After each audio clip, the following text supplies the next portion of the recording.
Na noite de 30 de novembro de 2020, às 23h40, Criciúma deixou de ser apenas uma cidade do sul do Brasil. Explosões romperam o silêncio, tiros ecoaram pelas ruas e moradores acordaram sem entender o que estava acontecendo. Em poucos minutos, vias foram bloqueadas, carros queimavam e o medo tomou conta de bairros inteiros. Não era um assalto comum, era um cerco. Enquanto famílias se escondiam dentro de casa, um grupo fortemente armado avançava sobre o sistema bancário da cidade com uma frieza calculada. A polícia tentava reagir, mas também era alvo. Batalhões foram atacados, viaturas impedidas de circular, e o tempo parecia correr a favor dos criminosos. Naquela noite, o dinheiro deixou de ser o centro da história.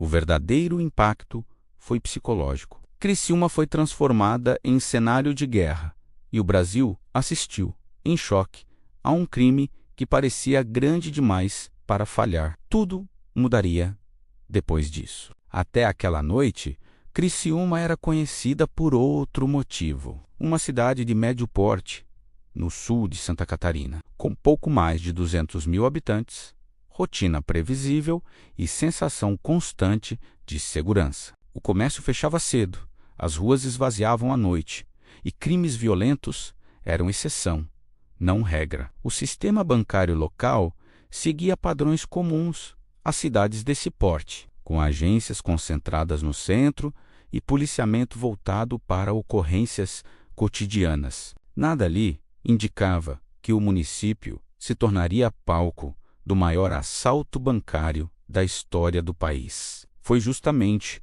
essa previsibilidade que atraiu atenção. Relatórios posteriores da Polícia Federal e da Polícia Militar apontam que a escolha de Criciúma não foi aleatória. A cidade reunia acesso facilitado por rodovias, efetivo policial limitado durante a madrugada e uma população despreparada para um ataque coordenado. Fontes como G1, registros oficiais e depoimentos de autoridades confirmam que, antes daquela noite, não havia alertas de risco elevado. A confiança na tranquilidade local criou uma falsa sensação de proteção, e foi dentro desse cenário calmo, quase silencioso, que um plano começou a ser desenhado, aproveitando cada detalhe da rotina para transformar normalidade em vulnerabilidade. Antes das explosões e do caos, houve silêncio. Meses de observação paciente antecederam a noite de 30 de novembro de 2020.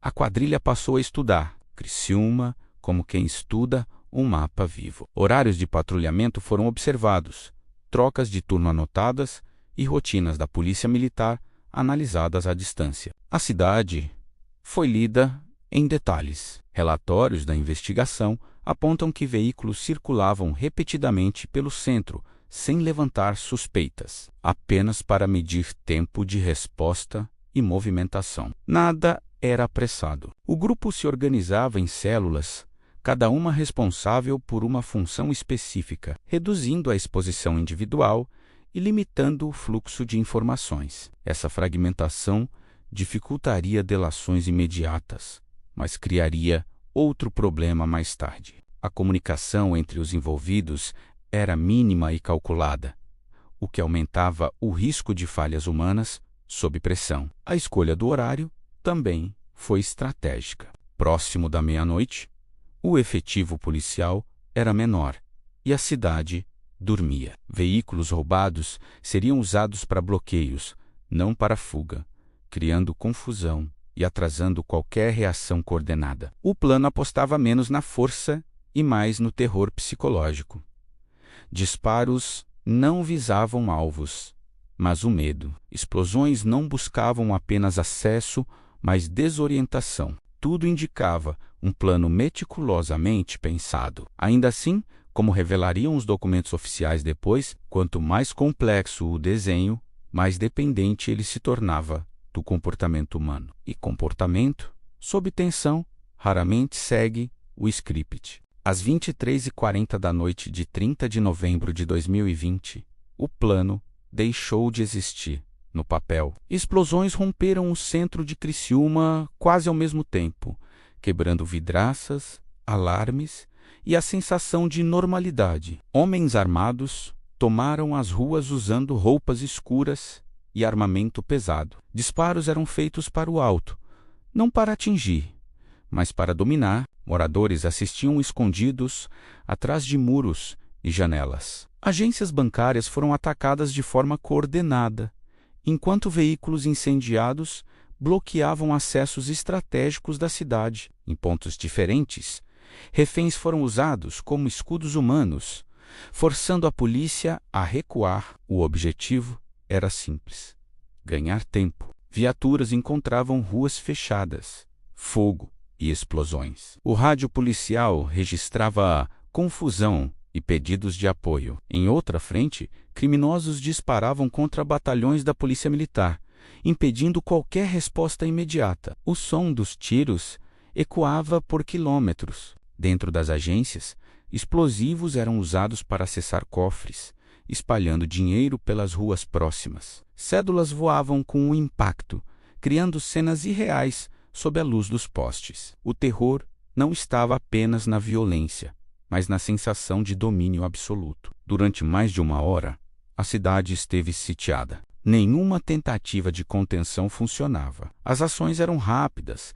barulhentas e desorientadoras. Câmeras de segurança registravam homens circulando com precisão, enquanto moradores gravavam vídeos tremidos que logo se espalhariam pelo país. A quadrilha não buscava discrição, buscava controle. Cada explosão, cada tiro, cada bloqueio fazia parte de uma coreografia pensada para paralisar. Para quem assistia, parecia impossível que aquilo terminasse sem mortes em massa. Mas, mesmo no auge do caos, algo começava a sair do controle. O dinheiro espalhado, o tempo excessivo em cena e a tensão crescente plantavam, ali mesmo, as primeiras falhas de um plano que parecia invencível. No meio do caos, o plano começou a escapar do controle. As explosões abriram cofres, mas também espalharam dinheiro pelas ruas, algo que não estava previsto. Cédulas ficaram presas em telhados,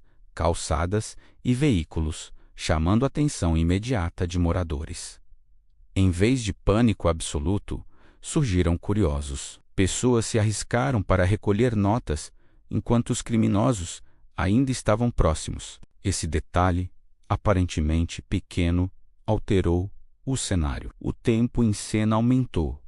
A tensão cresceu. A comunicação entre as células começou a falhar. Alguns veículos usados para bloqueio foram abandonados antes do previsto. Outros ficaram parados além do necessário. Armas, munições e explosivos foram deixados para trás. Relatórios policiais indicam que a pressa substituiu a disciplina. O excesso de confiança construído ao longo do ataque levou a decisões impulsivas. Em vez de uma retirada limpa, houve fragmentação.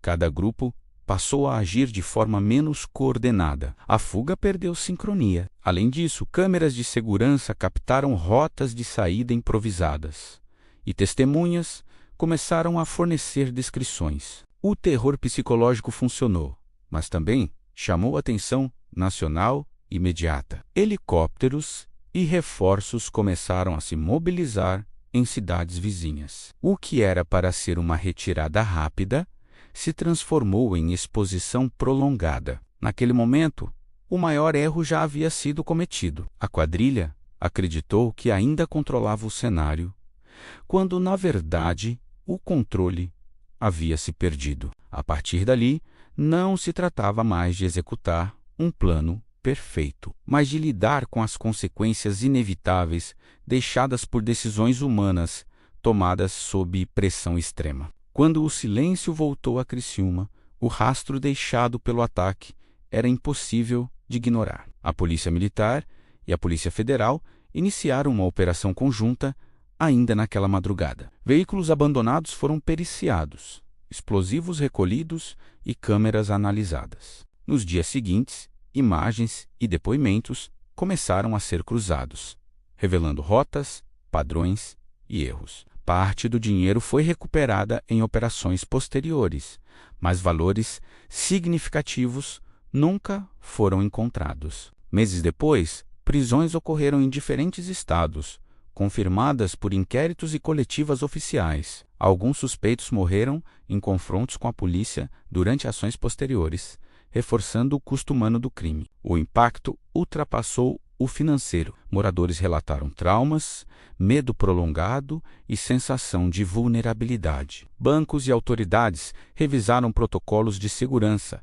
alterando rotinas e reforçando vigilância em cidades de porte semelhante. Criciúma passou a ser estudada como caso emblemático. Documentos do Ministério Público e sentenças judiciais destacaram que o ataque falhou em seu objetivo maior, desaparecer sem deixar rastros. O que ficou foi um exemplo claro de como o planejamento extremo não elimina o fator humano. Cada decisão tomada sob tensão deixou marcas, e essas marcas permitiram que, pouco a pouco, o cerco se fechasse. O assalto de Criciúma deixou claro que não existe crime perfeito. O terror funcionou, o dinheiro foi levado, mas a falha humana permaneceu. Excesso de confiança, decisões impulsivas e perda de controle transformaram um plano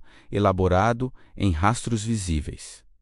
No fim, o dinheiro se dispersa, mas o medo fica. Se essa história te impactou, deixe seu like, compartilhe e se inscreva no canal. Comente nos comentários o que mais te chocou. No próximo episódio, vamos revelar um roubo silencioso, sem explosões, onde a ganância falou mais alto que a inteligência. Aqui, o erro não foi força, foi escolha.